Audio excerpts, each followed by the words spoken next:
कुरान को किस तरह पढ़ना चाहिए। सलाम अलैकुम भाई, क्या सोच रहे हैं? भाई, मैं कुरान की रोज तलावत करता हूँ और नमाज भी पढ़ता हूँ, मगर मेरे हालात नहीं बदलते। मैं क्या करूँ? आप किस तरह कुरान पढ़ते हैं? मैं रोज 3 सफ़ात अरबी में तलावत करता हूँ। क्या आप सिर्फ अरबी में तलावत करते हैं? जी भाई, मैं सिर्फ अरबी में तलावत करता हूँ ताकि मुझे सवाब मिल सके। क्या आपको पता है कि अल्लाह का कुरान नाजिल करने का मकसद क्या है? हिदायत के लिए। तो फिर आप सवाब के लिए क्यों पढ़ते हैं? पता नहीं, मगर शायद इसलिए कि मैंने हमेशा सबको यही करते देखा है। भाई, ये तो शैतान है जो आपको सवाब के चक्कर में लगाकर हिदायत लेने से रोकता है। क्या आपको पता है कि पूरे कुरान में एक आयत भी ऐसी नहीं जो कहे कि कुरान पढ़ने का कोई सवाब है? भाई, क्या वाकई पूरे कुरान में कोई आयत भी ऐसी नहीं जो कहे कुरान पढ़ने का कोई सवाब है? जी मेरे भाई। तो फिर हमें कुरान को किस तरह पढ़ना चाहिए, यानी कुरान को पढ़ने का सही तरीका क्या है? कुरान को पढ़ने का सही तरीका समझने के लिए आपको कुरान को पढ़ने का मकसद सामने रखना होगा। देखें, अल्लाह सूरा नंबर 38 और आयत नंबर 29 में कुरान पढ़ने का क्या मकसद बता रहे हैं। किताबुन अंज़लनाहु इलैका मुबारकुन लियद्दब्बरू आयातिही वलियतज़क्करू उलू अलअल्बाब। एक किताब हमने नाजिल की तेरी तरफ, बरकत वाली, ताकि वो गौर करें इसकी आयतों में और वास्ते नसीहत के जिनके पास है अक्लो समझ। इस आयत में अल्लाह बता रहे हैं कि कुरान पढ़ने का मकसद होना चाहिए नसीहत हासिल करना, और नसीहत मिलेगी आयतों में गौर करने से। जी मेरे भाई, सूरह 3 की आयत 7 के मुताबिक कुरान में 2 तरह की आयात हैं, मुहकम आयात और मुतशाबिह आयात। तो मुहकम आयात यानी हुक्म वाली आयात वो हैं जिनसे आपको अपने आमाल के लिए नसीहत या हुक्म लेना है, और नसीहत लेने से मुराद ये है कि आप ये जानें कि आपकी जिम्मेदारियां क्या हैं और वो क्या अमल हैं जो अल्लाह को पसंद हैं और वो क्या अमल हैं जो अल्लाह को नापसंद हैं। इसी तरह आपको अपनी जिंदगी के मामलात कैसे तय करने हैं, मसलन मियाँ बीवी के हुकूक, वालदैन के हुकूक, कारोबार के तरीके, माल का खर्च और किरदार व अखलाक और दीगर अहकामात के बारे में जानना ही कुरान की मुहकम आयात से नसीहत हासिल करना है।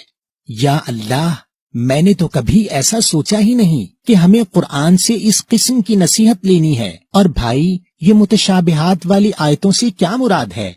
मुतशाबिह के मानी मिलती जुलती। अल्लाह ने इन आयात को सूरह 39 की आयत 23 में अहसन हदीस कहा है, और हदीस के मानी है वाकया। तो अल्लाह ने मुतशाबिहात वाली आयात इसलिए दी है कि हम इन आयात में दिए गए वाकयात को अपनी जात से मिलाकर देखें और अपने लिए नसीहत तलाश करें। देखें, अल्लाह सूरह नंबर 21 की आयत नंबर 10 में क्या कह रहे हैं।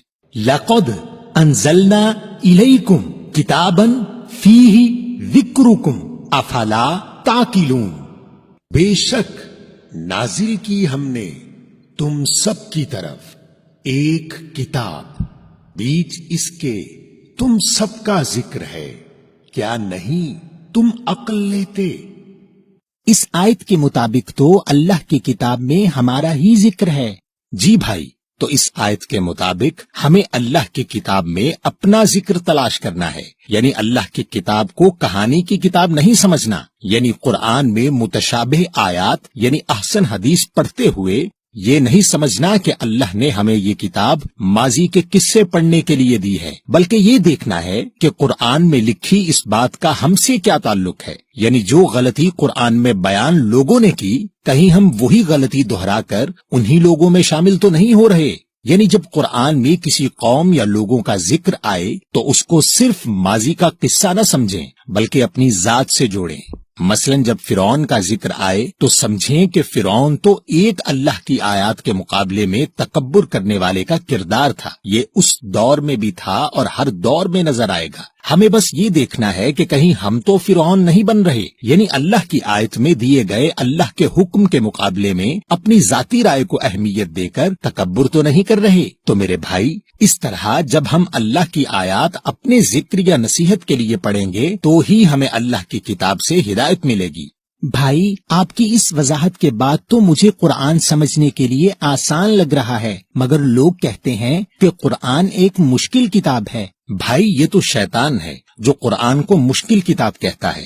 دیکھیں اللہ سورہ نمبر 54 کی آیت 17 میں کیا کہہ رہے ہیں، وَلَقَدْ يَسَّرْنَا الْقُرْآنَ لِلذِّكْرِ فَهَلْ مِن مُدَّكِرٍ، اور بے شک ہم نے آسان کر دیا قرآن کو نصیحت کے لیے، پھر ہے کوئی کہ سمجھے؟ بھائی، اس آیت میں تو اللہ کہہ رہے ہیں کہ قرآن آسان ہے ذکر یعنی نصیحت کے لیے۔ جی بھائی، اس سورہ 54 کی آیت 22، 32 اور 40 میں بھی اللہ نے یہی بات دہرائی ہے۔ تو اللہ نے ایک ہی سورہ میں 4 دفعہ کہا کہ قرآن آسان ہے نصیحت لینے کے لیے، مگر بعض لوگوں کو شاید یقین نہیں اللہ کی بات پر کہ وہ قرآن کو مشکل کتاب کہہ دیتے ہیں۔ اور کیا آپ کو پتا ہے کہ قرآن میں تقریباً 5000 کے قریب منفرد لفظ ہیں، اور صرف 100 لفظ ایسے ہیں جو آدھے قرآن کو کور کرتے ہیں۔ یعنی اگر آپ صرف 100 لفظوں کے معنی یاد کر لیں تو آپ کو آدھے قرآن کے معنی پتہ ہوں گے، اور بقیہ الفاظ بھی آپ لفظ با لفظ ترجمے والے قرآن سے پڑھ کر تھوڑے عرصے میں پہچاننے لگیں گے، اور پھر آپ کی صلاۃ بھی سمجھ کر پڑھنے والی صلاۃ ہو جائے گی۔ اچھا بھائی، کیا میں کسی بھی قرآن سے پڑھ سکتا ہوں؟ جی میرے بھائی، آپ کوئی بھی ایسا قرآن لے لیجئے جس میں لفظ با لفظ ترجمہ ہو تاکہ آپ لفظوں کو پہچان سکیں، مگر پڑھتے ہوئے آپ کو سورہ 75 کی آیت 16 سے 20 میں دی گئی ہدایت کا خیال رکھنا ہے، لا تحرک بہ لسانک لتعجل بہ ان علینا جمعہ وقرآنہ فإذا قرأناہ فاتبع قرآنہ ثم ان علینا بیانا کلا بل تحبون العاجلہ، نہیں تم حرکت دو اس کے ساتھ اپنی زبان کو جلدی کے لیے، اس کے ساتھ بے شک ہمارے ذمہ ہے اس کا جمع کرنا اور پڑھا دینا، پھر جب ہم اس کو پڑھائیں پس عمل کرو اس پڑھائے ہوئے پر، پھر بے شک ہمارے ذمہ ہے اس کا بیان کرنا، ہرگز نہیں بلکہ تم محبت کرتے ہو جلدی والی سے۔ بھائی، ان آیات کے مطابق تو ہمیں قرآن کو آہستہ آہستہ پڑھنا ہے، اور اللہ ہمیں پڑھائیں گے، اور جب ہم اس پر عمل کریں گے تو اللہ ہی اس کو بیان یا واضح کریں گے۔ جی بھائی، آپ کی توجہ اس بات پر نہیں ہونی چاہیے کہ کتنا قرآن روز پڑھا، بلکہ آپ کی توجہ اس بات پر ہونی چاہیے کہ آج قرآن سے کس بات پر نصیحت لی، اور آج تک جتنی نصیحت لی اس نصیحت پر کتنا عمل کیا۔ اور بھائی، اللہ قرآن کو بیان کس طرح کرتے ہیں؟ بھائی، جب آپ قرآن سے نصیحت لے رہے ہوتے ہیں اور آپ کے سامنے ان احکامات سے جڑا کوئی معاملہ آ جاتا ہے تو اللہ قرآن سے آپ کو نہ صرف حق یعنی سچ بتاتے ہیں بلکہ ان آیات کی بہترین تفسیر بھی کر دیتے ہیں، اور آپ انسانوں کی لکھی ہوئی تفسیر پڑھ کر گمراہ ہونے سے بچ جاتے ہیں۔ دیکھیں اللہ سورہ نمبر 25 کی آیت نمبر 33 میں کیا کہہ رہے ہیں، وَلَا يَأْتُونَكَ بِمَثَلٍ إِلَّا جِئْنَاكَ بِالْحَقِّ وَأَحْسَنَ تَفْسِيرًا، اور نہیں یہ آتے تیرے پاس ساتھ کسی مثال کے، مگر ہم بھیج دیتے ہیں تیرے پاس ساتھ سچائی کے اور بہترین تفسیر۔ بھائی، اس آیت کے مطابق تو اللہ بہترین تفسیر کرتے ہیں، یعنی ہمیں کسی بھی تفسیر پڑھنے کی ضرورت نہیں۔ اچھا بھائی، میں قرآن سے اپنے کسی مسئلے پر مکمل رہنمائی کیسے لے سکتا ہوں؟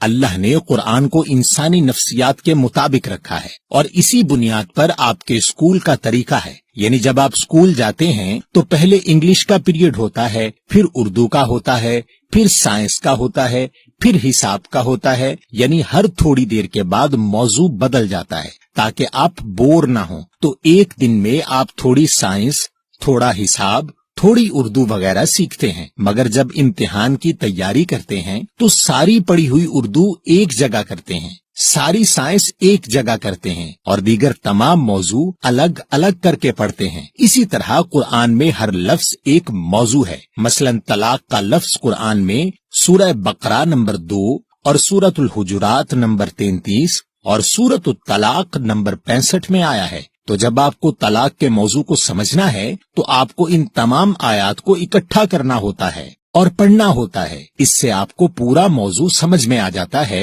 और फिर कोई आपको गुमराह नहीं कर सकता, क्योंकि अगर कोई शख्स कोई बात अपने पास से करे तो आप कहेंगे कि मैंने इस मौजू पर तमाम आयात कुरान से पढ़ी हैं और अगर आप सच्चे हैं तो कुरान से साबित करो। तो इस तरह आप गुमराह होने से बच जाते हैं।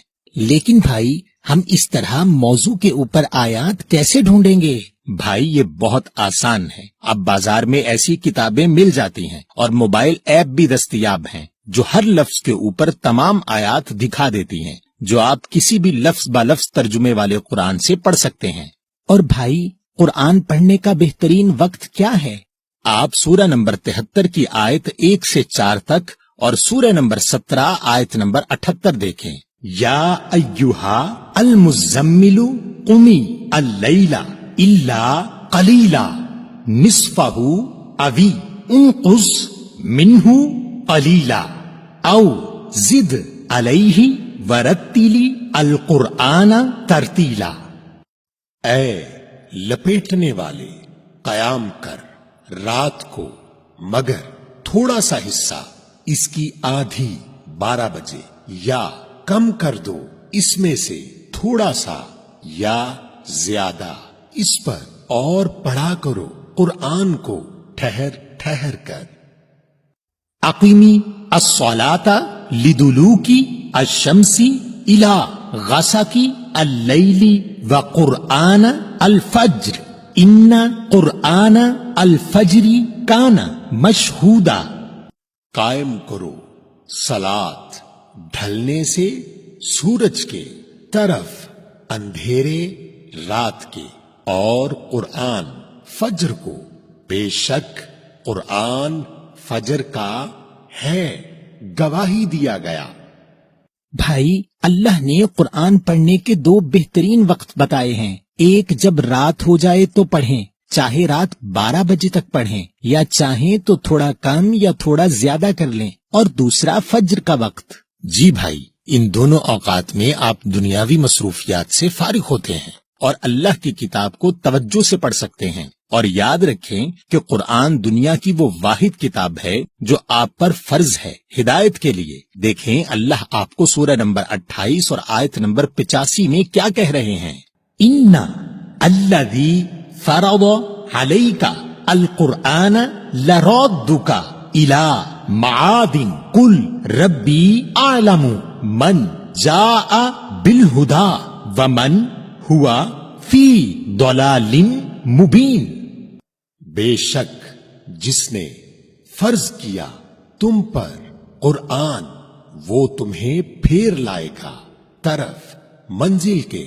कह दो मेरा रब जानता है कौन आया साथ हिदायत के और कौन है जो बीच गुमराही में वाजे। भाई, आपका बहुत शुक्रिया कि आपने बताया कि कुरान हम पर फर्ज है हिदायत लेने के लिए, और हमें हिदायत तब मिलेगी जब हम आयात को आहिस्ता आहिस्ता और अपनी जात से जोड़कर नसीहत लेने के लिए पढ़ेंगे, किसी भी लफ्ज ब लफ्ज तर्जुमे वाले कुरान से। तो फिर हमें इल्म देना अल्लाह की जिम्मेदारी है और हमें मिली हुई नसीहत पर अमल करना है। जी मेरे भाई, अब आप इस पैगाम से दूसरों की आगाही के लिए इसको शेयर भी कर दीजिएगा।